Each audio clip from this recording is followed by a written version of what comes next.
Alright, ladies and gentlemen, the holiday season is officially over, and with it, you can finally get back on track with the Challenge Series. Here with episode 110, getting closer to the Clubman Cup with every passing week. Now that's only 2 weeks away. And we start things off this week exactly where we left off. Where we left off last week. Fuji again, except this time it's not the roulette race, it's exclusively 750 class cars. I believe there's exactly one debuting car today. I know there's more, or I know there's at least one. I don't remember if there are more, but I don't think so. You'd think I would know, but I'm an idiot. So, I guess we'll just go into the race and see if I'm correct.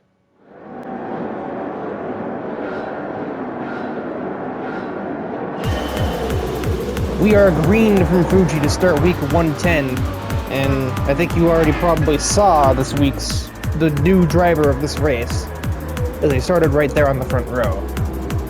The onboard driver is the Porsche 962 of Akirano Migai.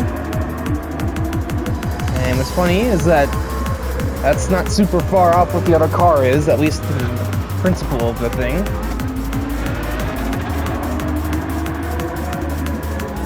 Yeah, you really think I would have remembered, considering I was actually in the race, no less, but I just didn't. The 962C is going to have to make a killing through the middle part of the lap, because he's not going to be able to do anything on the front straight. And it seems he's doing just that, up to 14th already, before we even get to the hairpins. That said, the 962C isn't going to be amazing here. Downforce doesn't help at this speed. Doesn't seem to be changing anything. He's still tearing his way ahead of other cars. Obviously, it will be better. It just won't be so much better. It'll be your best corners here are going to be the high-speed ones, like turn 3. Like basically turn 3. The long right-hander and the left hairpin. But now we're on the front straightaway, so he's going to become kind of irrelevant. In order to even run in this category, the 962C is heavily nerfed, and you can see the results of that. Mark Wilde just screeching ahead of him, Nozomi almost driving straight through him there. Obviously better on the brakes and allows him to get away from whatever the hell is going on back here, but and now we will get a good look at the debuting driver from this race, Juan Santo. This guy's got quite a bit behind him, to say the least. He's ironically not too different from Kurt Wilde up there, in that he is a professional racer, formerly. He just put the bookend on a career to remember, to say the least, as a Mercedes factory endurance driver. Primarily Mercedes, anyway. Obviously, in seasons where Mercedes weren't in anything, he had to kind of sit around, but if Mercedes was on the grid for an endurance racing championship, Juan Santo was never too far behind. Or ahead. He was usually ahead. He runs in his CLK GTR with a wing that's just modified to look like the LM. But this is still road legal.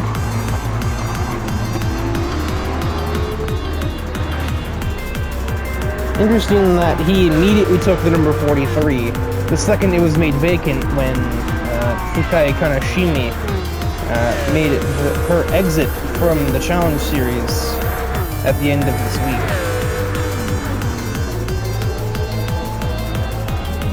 Yeah, much like the much like the 962C, this car is pretty heavily nerfed to be even with the other 750 class cars, because it has just that much cornering grip, even as it's a road-going version of itself.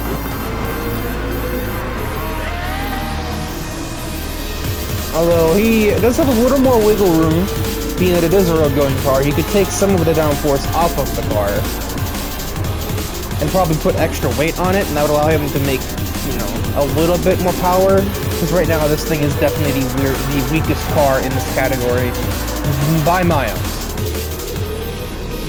The guy is definitely making his gains right now. He's up to the top 5 now. He knows his objective. He knows what he has to do to get things done here, and he is certainly doing it.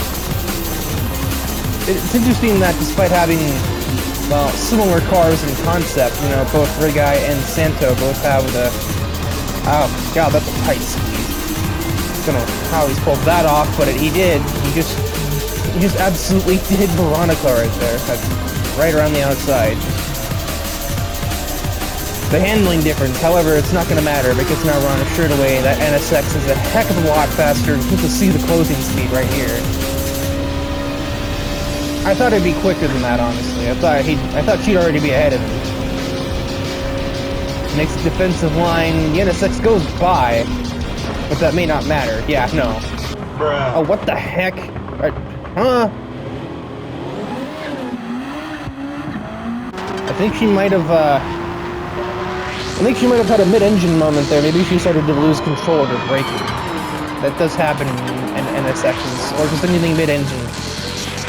The weight distribution goes all wrong.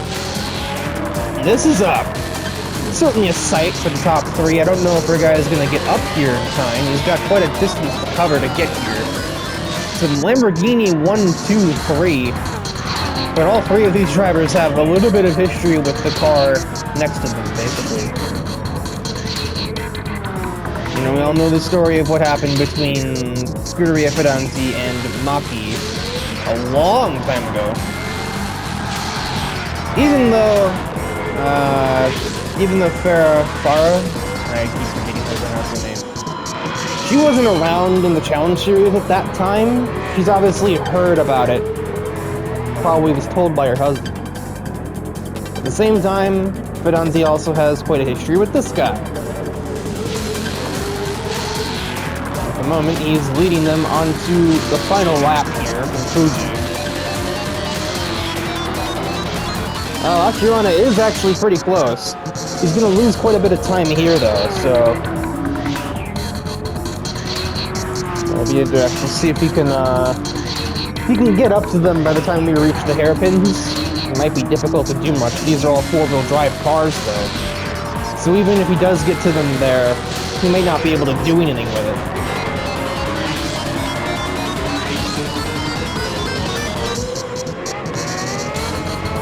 Well, he's there with Maki. He's certainly close enough to try past them. I don't think Akirana will have much of a chance at Ice or Farah.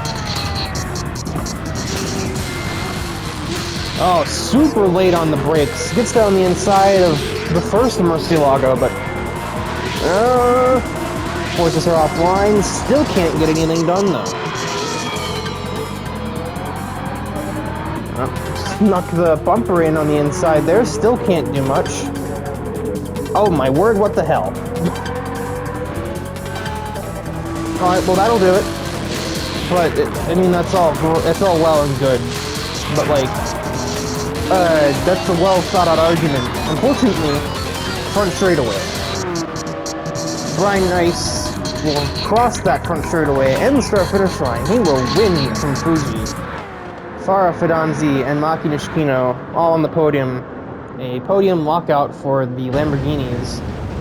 Great guy with only a mere 4th place, but at a car that probably shouldn't have finished much higher than 15th, considering its incredible disadvantage at this circuit. I don't really think you can fault him for that. Not really the debut that Juan was looking for. He will get 13th, which I guess isn't terrible per se. But considering his reputation as being like a 2-time 24 Hours of Le Mans winner, among other shit that he has done, driving for Mercedes factory team for the better part of 25 years, I think it was. Also, apparently, like, Dom and Mika know him pretty well. they seem to be friends, which kind of confuses me a little bit. Not gonna lie.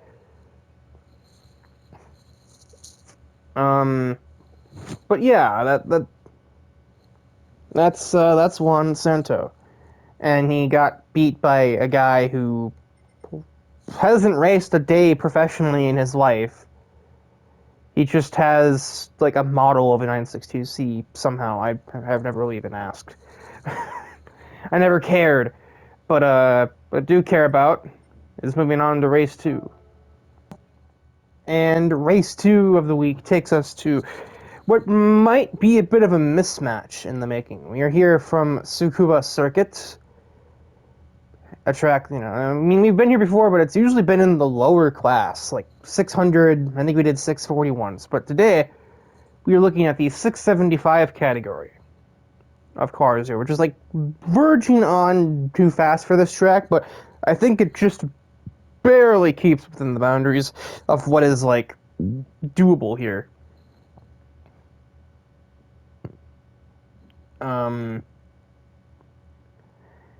Yeah, like anything faster and it would be like unfit for this track. But instead, we're going to be running sub 50-second lap times in some of the cars. And it's yeah, we're looking at a 9-lap race here from Tsukuba, which I don't think we've ever hit a 10-lap race before, but I'm pretty sure we were considering it for this one.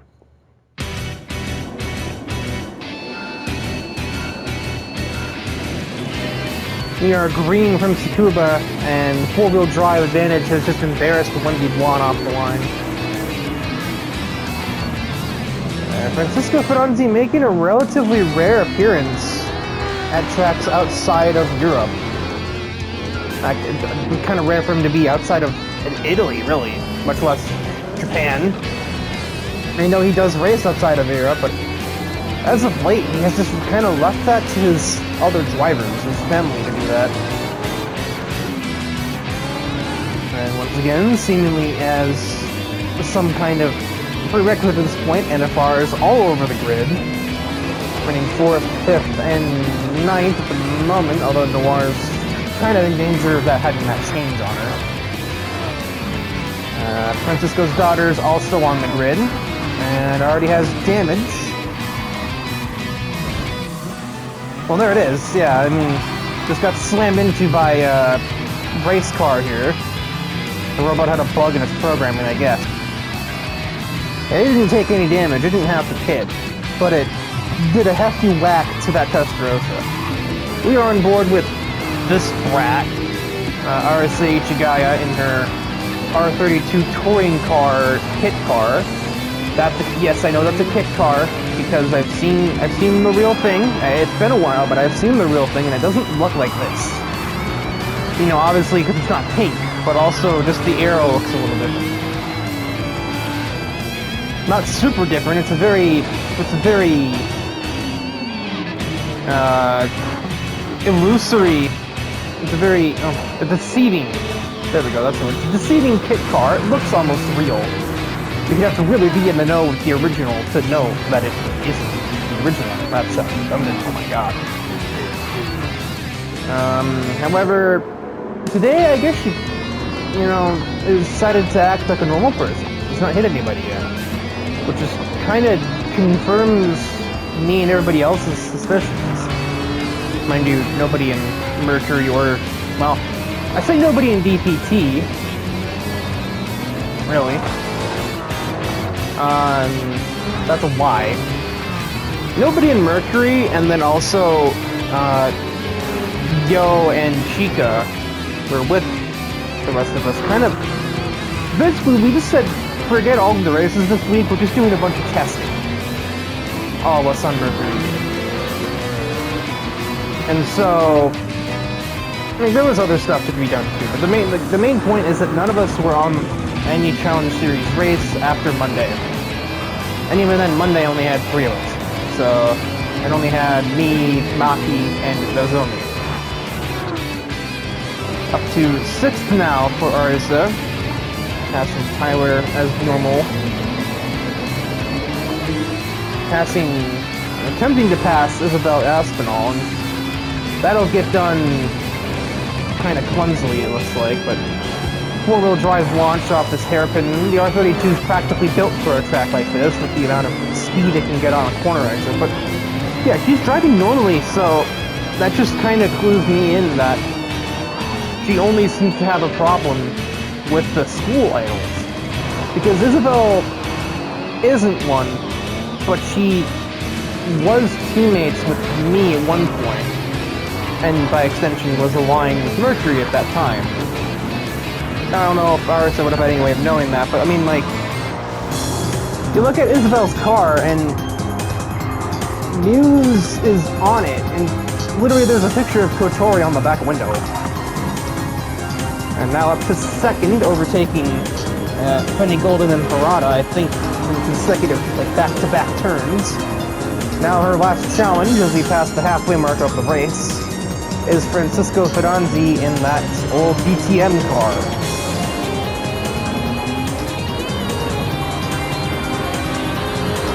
He's driving a bit defensively up there.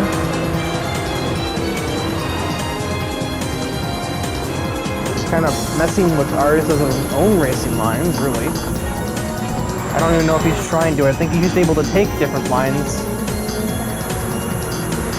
However, all that downforce means that 155 has nothing in a straight line. They'll go too wide into the last turn. Door to door. This feels like it is true touring car racing. Go figure. One actual touring car versus a pit car of a touring car. And Ichigaya gets into the lead. Francisco thinks about getting down the inside, but, well, we all know the deal with the Ferranzi family. He's not going to send that. He could have probably had the pass if he really wanted it, but it also would have more than likely involved moving the R32 over. And that's not in the Ferranzi spirit. Penny Golden has, I think, and actually no, she's been ahead of Harada this whole time. She is on the back of Francisco Ferranzi, and she's probing for weaknesses, but I don't think she's going to find too many. She's going to have to just be faster than him. Arisa did it, but I don't know if anybody else will.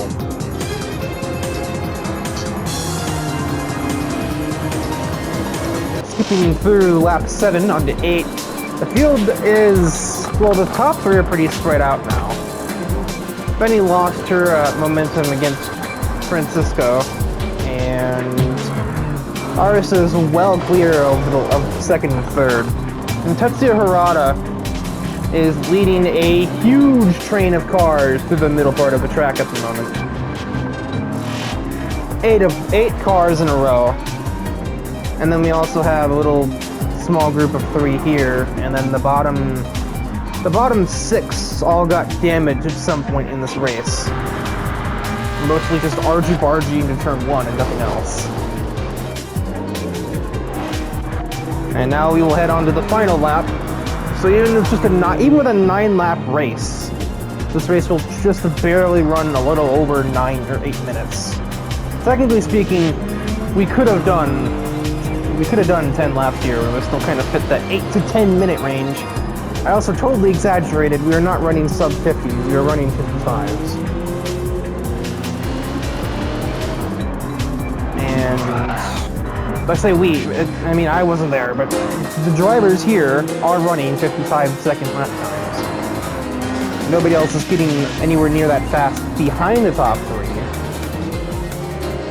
I'm sure there are other cars on the track that could, but Tetsuya Harada is using his 4-wheel drive advantages to basically just hold up a train of cars. Nobody can go anywhere here.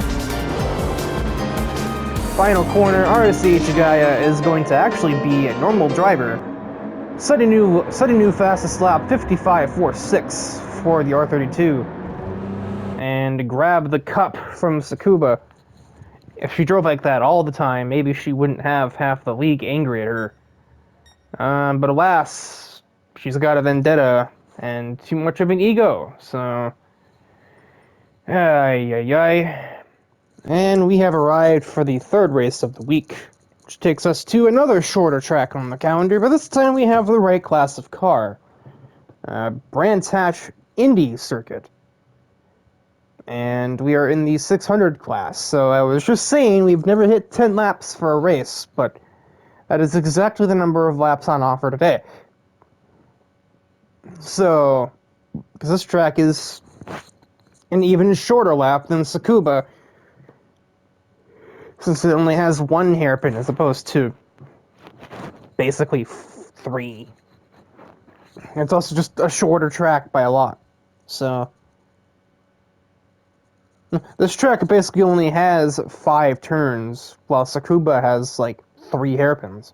So, you do the math.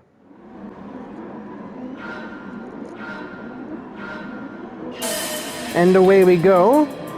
It's rather misty here at Brands Hatch. I don't know, I mean, I guess it's about what you probably ought to expect from Great Britain. It's always, you know, pissy weather here.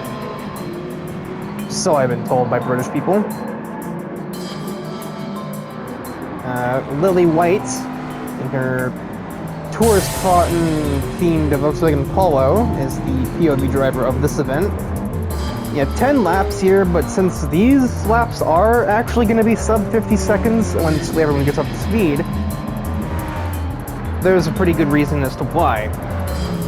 We have a couple of hometown guys as well. We have, well, specifically Thomas O'Reilly and Marcus Carlson as the home track crowd here. But none of that seems to matter to Barbara. She's already pulling ahead a tiny bit. She's got about I'd say a second and a half over Compa in second place.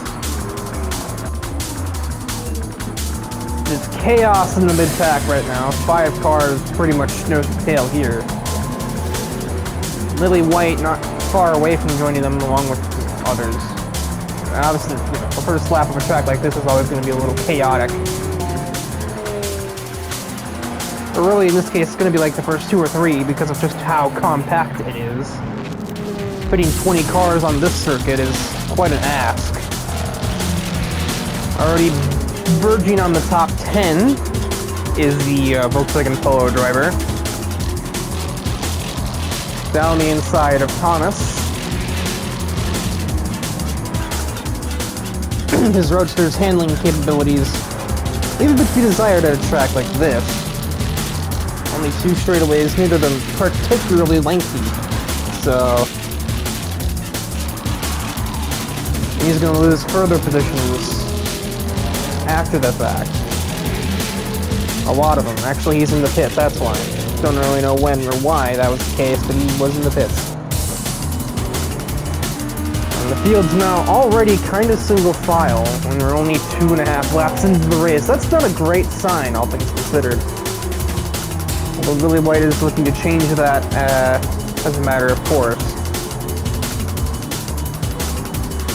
I already forgot what the actual name of this thing was. It was like the SCS 30 or something. SCS 3.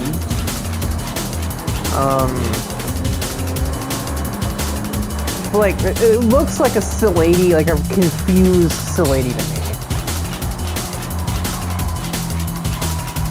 Like, you got the Sil-80-ish taillight pattern, but you also have, like, the front of, I don't even know what. I think we're 6th on Narashi. Tries around the outside. You're gonna have to pack a once to get around the outside of Natsuki.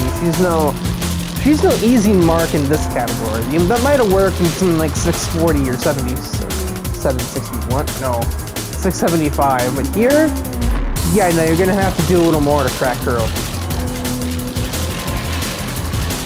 Good run out of turn 1 though, might just do the trick. Has to try around the outside again, as Natsuki is driving very defensively, but this time, it will work. And around the outside, the Volkswagen goes near the top 5 now, but not quite in it. Up to the back of McIntosh now. Just kind of getting to towards the front of the field where the cars have a little more power. Plus, overtakes are just generally harder to make when you're not in a pack of cars. Once again, looking for the outside. Doesn't have the power to stay there though. Tyler got well clear before the braking point. The thing that makes front-wheel drive cars so underrated, or underrated, opposite. Oh, how do you fit the car there? Around the outside, she will try. It runs out of steam, though, but that may not matter. Oh yeah, there it is. There's the disadvantage of front-wheel drive cars. They're lighter and all that, but they have no power, and despite having low power, they still get wheel spin all the time. So it's impossible to get anywhere at corner exits. Oh, that's the other one! Understeer! Gory discretion shot. We're gonna have to get a different camera angle on that so we can actually see the crash.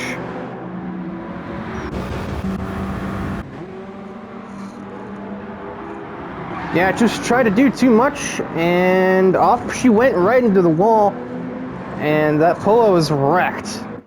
And I know Lily well enough to know that that's probably curtains for her, because she ain't made of money. She doesn't have a ton of cash to be fixing the car. That shouldn't really be a fatal... shouldn't be a kind of impact that takes somebody out of the series. That was like a 50-mile-an-hour collision there with the wall, but just... because she has no money. Not even 50. It's like just over 40 miles an hour worth of impact. Not even to the driver's side of the car or anything. Like that probably didn't even hurt, but it hurt the car because it's Volkswagen, so it's not super well made in the first place. Plus, you know, she doesn't exactly have a whole lot in the life savings, so it's just kind of doomed.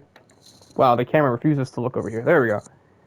So yeah, that did it for Lily White here in the challenge series, and because more than half of the race was completed, the race was called right there. At yeah, we waited to 5:30. So Barbara is the winner. Barely. If the race went on much longer, Christina Compa and Jake Scarborough were definitely there to pass her soon enough. Or they were going to try, anyway. And, yeah, another one bites the dust on the Challenge Series roster today. And we're here for the fourth race of the week. The 7:15 category takes us to Deep Forest.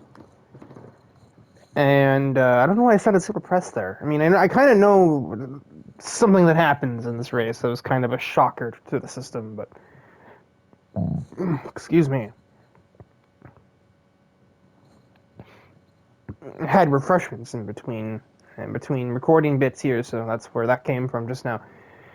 Anyway, yeah, Deep Forest, it's dark. Hold on to your faith. I don't know. It's like late evening, I think it is. It's not really that dark, but you might still need the headlights on, especially when you're in the trees. I speak for the trees. The trees say, get good. I don't know. I'll just get into the race before I say something else that's just really dumb. Also, why is this track called Deep Forest? This is the one that's in a valley. Look at the mountains. This is the Grand Valley. I don't know what you guys are talking about.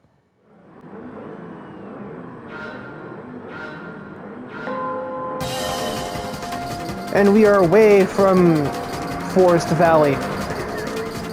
I'm gonna start calling it that now, just to mess with everybody. We're looking at the new driver off the start, because otherwise we're just gonna look at nothing when we took the green light.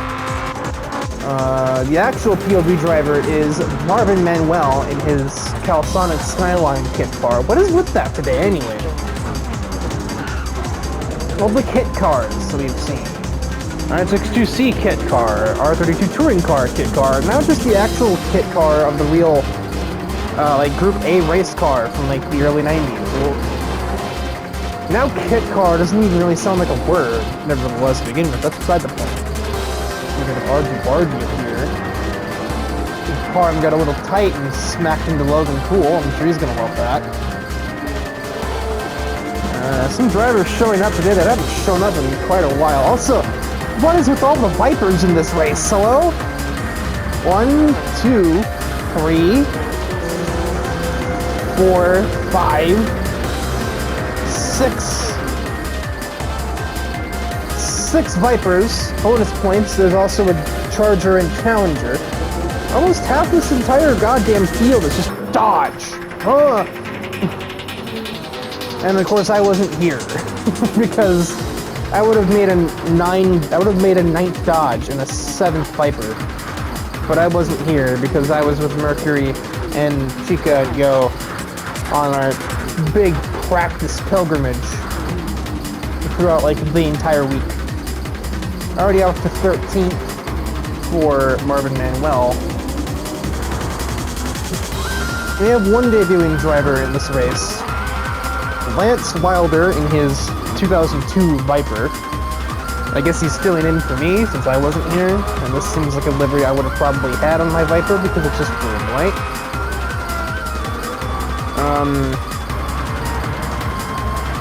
He's a dick. I mean, he's not an aggressive driver, but he's certainly got an aggressive ego off the track.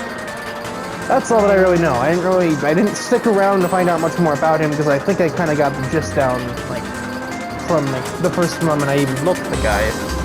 I mean, his license plate says, "Hey girl." Like, do I really have to explain anything else? Up into the top 10 for Manuel. And, oh, there's no space there. Joe Morris closed the, saves it. Oh, gets turned by Hornet. Oh god, oh god, oh god, oh Jesus, oh no, oh my ward. How many impacts was that? I don't think that R32 is going anywhere but the junk. Holy shit. Yeah, that's what I was hearing about. There's the NDE that I was told about. I think chances are if the third car that hit that guy wasn't Barbara, of all people, we might have just seen a fatal crash. I don't want to be that guy that is like, oh, there's been a murder, but like... So there's very clearly a gap here, you know? I think Manuel, he has every right to go put his car there. Joe Moore just slides over, blind spots probably, puts him in the wall. Bet Marshall's giving me a stink eye, I don't like it. That contact has left the R32 out of control. He bounces off of Joe Moore, but Manuel actually saves it with help from the wall. But then Hornet doesn't react, doesn't even attempt to slow down. If we go back here, we'll see, yeah, they didn't even think about letting up for this at all. They just said Days of Thunder. Almost looked like they aimed for him, honestly. I don't think they did. I think they were just trying to give Joe more space. Didn't even notice, oh, the R32 is dying. Whoops. Spins him back out into the wall at 135, but that's kind of a kiss. That's not really going to be a big deal. Here comes Logan. Remember, his front bumper is reinforced. Because he's just that guy. He's got tank armor on the front of his Camaro. Luckily, this is right side drive. Because if this impact here was to the passenger, or to the driver, 158 miles an hour, that almost wrecked his Camaro. Like, that damaged his engine and everything. It might still wreck his Camaro, I don't know. But, there's a 158 mile an hour impact to the left side door. Another impact with the wall at 105. Smacked into by Rip Thompson, who has absolutely nowhere to go. He just sees a plume of smoke, and he is kind of on the brakes, but he doesn't really know what to do. Because he just can't really tell what's going on. He just sees... This is what he sees. He sees the Camaro at a 90-degree angle, but he can't see a car here. For all we know, the smoke's just coming off the Camaro. And then suddenly, wham! R32 in your face. I don't know what the impact speed on that one was. Just over 148 miles an hour. And that is straight to the driver.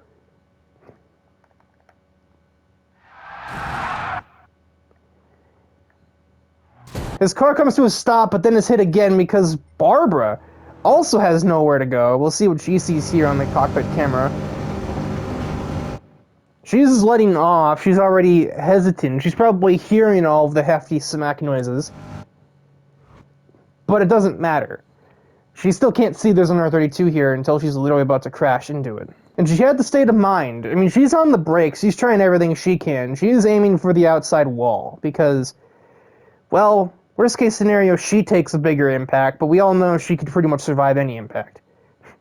But if her car is all the way over here, the chances that she hits somebody's front, she hits somebody in the door are less. And here's another 130 mile an hour impact straight to the rear quarter panel, which sends the R32 into a spin cycle, and one more tap into the wall to just finish the job on what might honestly have been a fatal crash. If not for the fact that Barbara was right here and immediately signaled to end the race right there. There were no admins on the track anywhere. I wasn't here. Thrasher's been gone for fuck knows how long. Mitri wasn't in this race. Jintei Iwasaki doesn't even have a car in this class. And Tyler was, I think, still stuck in Fuji, pretty much. Or not Fuji. Fucking Tsukuba. He was still over in Japan. He never got his way back over here, from what I understand. So, Mitri hadn't shown up to anything this week. She was probably at the track, is my guess. But she wasn't in the race. Maybe that's probably for the best, because that would have made her more readily able to put the race on hold the second that we had a crash that very easily could have just killed Marvin Manuel. He's out of the series. There's no doubt about that. That R32 is not going anywhere. That thing is junkyard material, because it just took 4 separate collisions from basically every part of the car. But, at least from my understand, Marvin himself has survived by some ungodly miracle. And it is time for the roulette race, coming off of the near-death experience. Probably the closest we've had to a fatal crash in probably the whole series, and we still didn't have a fatal crash. I still am blown away by that. I can laugh at the circumstances because I know that he will live, but it still just seems insane that he did. But anyway, we head to the Circuit de la Sarthe. What is the Sarthe, anyway? Why is there a circuit there? I don't know. The town is Mulsanne. What is the Sarthe? You'd think I'd know this by now. Anyway, some endurance racing nerd probably knows. I could also probably Google it, but I just don't. I can't be bothered right now. Yeah, the roulette race, and it's going to be quite interesting because, well, spoiler alert, Juan Santo is on the starting grid. You know, the guy that's probably raced here at least 15 times. And that's just for the 24 hours alone. Not that you really do much else here, but still, the guy has spent, a significant percentage of his life driving at this track. It'll be interesting to see where this goes from here, to say the least.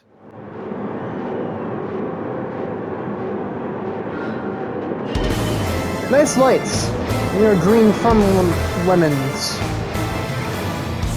And not only is Juan Santo here, he's also the POV driver. He started last. As if, just to add to the challenge. Knowing him, though, he probably likes the challenge. And he's certainly going to have a big one ahead of him, because he's going to be one of the slowest cars on the track in a straight line with his current setup. Just how much balancing the CLK needed to be balanced. Doesn't seem to matter, at least through this cornering section. He's tearing things up, which will probably set the stage for what is to come later, but for now, we are on the straightaway. And that CLK GTR is not going anywhere. The A220 behind him isn't going to do much, but that C8 Corvette that Barbara's in, or God forbid, that C3 Corvette that Angel Farrell is in, oh my god, it's doing 200 plus. What is that? That is obscene. Lance Wilder is also on the field, as is Micro Underway guy. This race has sort of turned itself into a best of the week. Also, White Wataru is that. Yeah, just that. There's no other words to be said, just that. Takes it 3 wide just before the breaking point. new race leader in that cracked out 1,000 horsepower RX-7. He's still not even done yet. Rollins is fighting back, but he also just got ran into by the 962C. So he's got damage to deal with. And goodbye, baby, so long. That thing, there's nothing. There's absolutely nothing. Still a battle for 6th between Barbara and Santo. Angel Farrell's also looking to get involved. He's got more top speed than both of them, despite being by far the oldest car in the battle. 1969 versus 1999 versus 2020. Or roughly 1999, I don't know if that's the correct year on that CLK. 1998. Do I remember? Do I look like I remember? I wasn't even alive then.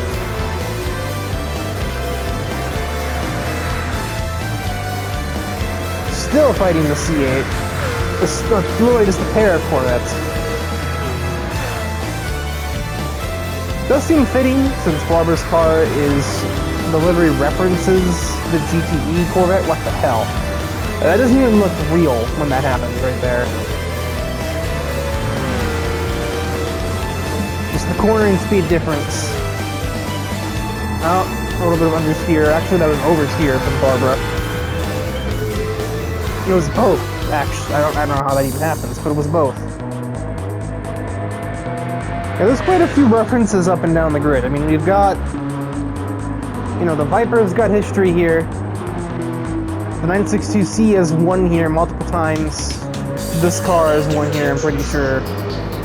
This is a livery based off of a car that recently ran here. This is just a PT40 for crying out loud. This car raced here. And I mean, look at the driver's name, he literally lives here. Donnie Anderson has run here in this car and other Corvettes. Another race car, didn't really run here though. Nor did this, I don't think, or that. But still, like a lot of race car references, this definitely did.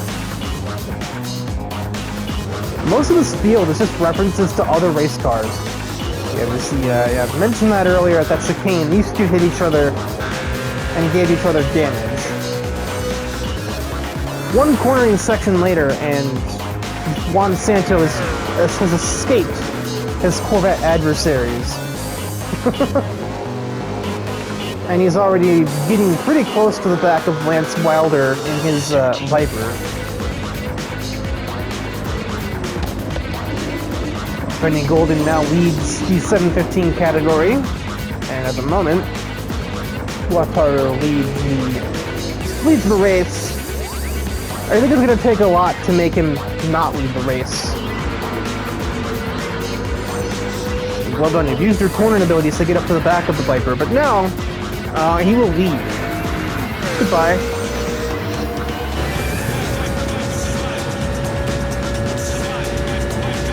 Even with the slipstream, even racing with the wind down the Mustang right now, only 180 for a car that could probably be doing 210 if it were at BOP. And he had his gears set on. Obviously, he isn't going to have his gears set longer because of just how low horsepower he's running.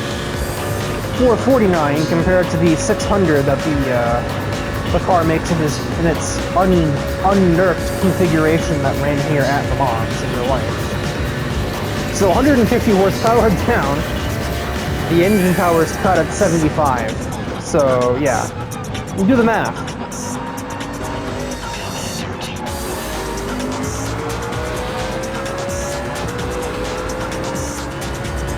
And he's still trying to make overtakes. He technically made the overtake for a second, but now it's just going to be unmade because of horsepower.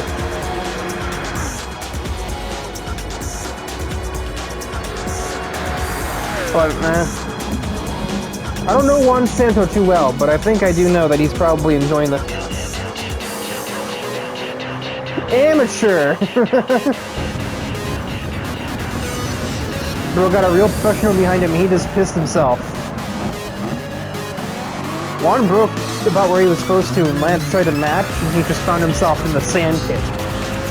That's just embarrassing right there. But now it is quite a distance. from Juan Santo to his next opponent.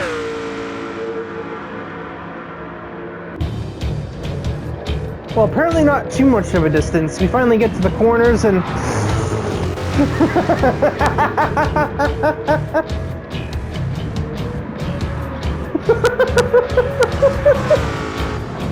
Oh my lord, that is embarrassing. That's not really embarrassing. It's not like there's anything Shiny could have done to negate that. That's just... The difference in characteristics is so stark. How are these on the same track? How are they on the same game even? Same race, same series, whatever. Yeah, the lap time difference. Mind you, the slipstream probably took a bit off of that, but still.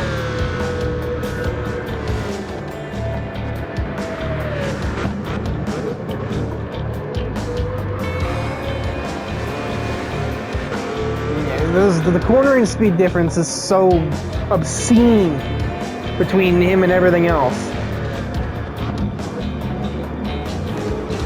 He's actually caught up to White Charisma, Tate, whatever. Whenever he wants to go by, he doesn't really care. He's caught him, unfortunately. Extremely loud, incorrect buzzer. I mean, like, 220 at the breaking point, as opposed to 177.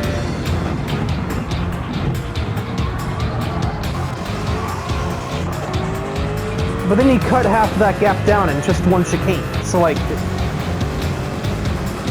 this sounds hilarious to think, considering it's a 40-something mile-an-hour speed difference. But I think Santo might actually have this. Because we are soon going to run out of straightaways. We've only got one left, really, after this. I mean, the run from Anaj to the Porsche curves is a long straightaway by any other track standards. But then we have the Porsche curves, and then the four chicanes, and Santo is going to eat. He is going to eat this RX-7 alive. 200 braking from Alcen. Corner gets the braking done well. He knows what he's doing. He's not doing anything wrong. Unfortunately, it's just neither is Santo. He practically lives here at the Circuit de Le Mans. It's like his second home, other than his actual home in Germany, and then his other actual home in Mexico. He doesn't live in Mexico. He lives in Stuttgart. He lives near Mercedes factory, like the big Mercedes factory. I don't remember where that is, but that's where he actually lives, takes residence. Maybe he went back to his hometown of Leon now that he's done as a full-time professional racer.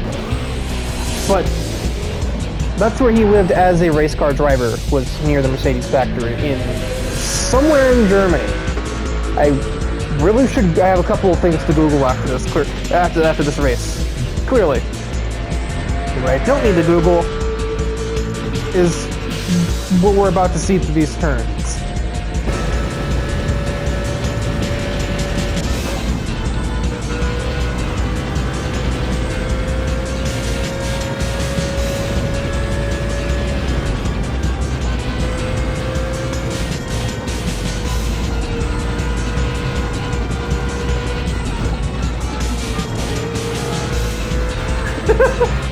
He left his space. He did not want to leave that space for Santo. That's all it needed. That is all he needed. And one more late braking zone, and somehow he done it. Juan Santo heads out of the final chicane, despite having like a third of that RX-7's horsepower. He will win from the roulette race at Le Mans. That just what a day. What a fucking day. Fanny Golden will win the 715 class. Angel Farrell will win the 675 class, beating a car Our category, 2 categories above him, by the way.